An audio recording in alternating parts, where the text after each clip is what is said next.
દક્ષિણ દિશાની અંદર દેવગીરી નામે પર્વત છે અને એમાં ભરદ્વાજ કુળની અંદર જન્મેલા સુધર્મા નામના એક બ્રાહ્મણ અને એમને ત્યાં ઘુષ્મા નામની એક પત્ની હતી.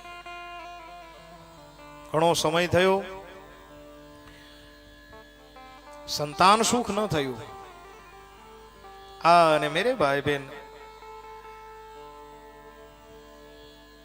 એ જે સુદેહા છે એ સુદેહા એમની એક નાની બેન હતી ઘુષ્મા, અને એ સુદેહાએ એવો નિર્ણય કર્યો કે મારા દ્વારા કદાચ સંતાન ન થાય સુધર્માને, તો હું મારી નાની બેન ઘુષ્મા છે એમનું લગ્ન આ સુધર્માની સાથે મારા પતિ સાથે કરાવી દઉં.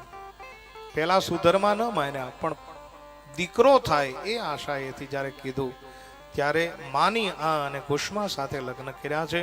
ઘુષ્મા જે છે એ રોજ શિવના પાર્થિવ શિવલિંગની પૂજન અર્ચન કરતી હતી. અને એ પૂજન અર્ચન કરતી હતી એટલા માટે મેરે ભાઈ બહેન એમને ત્યાં શિવ કૃપાથી એક દીકરાનો જન્મ થયો.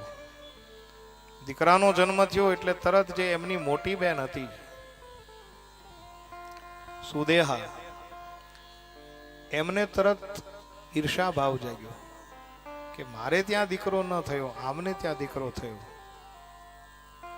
એમને મારવાના અનેક પ્રયાસો કર્યા પણ સફળ ન રહી. દીકરાના લગ્ન પણ થઈ ગયા અને એક દિવસ મેરે ભાઈ બહેન પથારીની અંદર દીકરો સૂતો હતો અને એમને મારે છે. આવી કથા છે. મારી કટકા કરી અને તળાવની અંદર ફેંકી દીધો છે. પેલી પત્ની છે એ જ્યાં ઉઠાડવા માટે આવી છે, અને એ લોહીથી તરબતર પથારીને જોઈ અને ઘુષ્માના જે એની સાસુ છે એમને વાત કરી કે માં આવું કૃત્ય કોણે કર્યું છે. ઘુષ્માએ આવીને જોયું તો દીકરો છે નહીં, દીકરો મૃત પામ્યો છે. રોજ શિવની કૃપાથી શિવલિંગનું પૂજન અર્ચન કરતી હતી એટલે સ્થિત પ્રજ્ઞ બની ગઈ હતી. અને એ ઘુષ્માને પહેલો વિચાર એ આવ્યો કે જેણે આપ્યો તો એને લઈ લીધો. આમાં કઈ પશ્ચાતાપ કરવાનો કોઈ પ્રશ્ન છે નહીં. અને ફરી પાછી શિવલિંગની પાર્થિવ લિંગ બનાવી અને ફરી પાછું પૂજન અર્ચન કરવા લાગી. અને એ દિવસની પાર્થિવ શિવલિંગની પૂજા પૂર્ણ થઈ અને એ લિંગને વિસર્જન કરવા માટે જ્યાં તળાવના કિનારે ગઈ, ભગવાન શિવ પ્રસન્ન થયા કે દીકરો મરાણો છતાં પણ મારી પૂજાને ન છોડી, એટલા માટે તળાવના કિનારે દીકરાને સજીવન આપ્યો અને ભગવાન શિવ પ્રસન્ન થયા.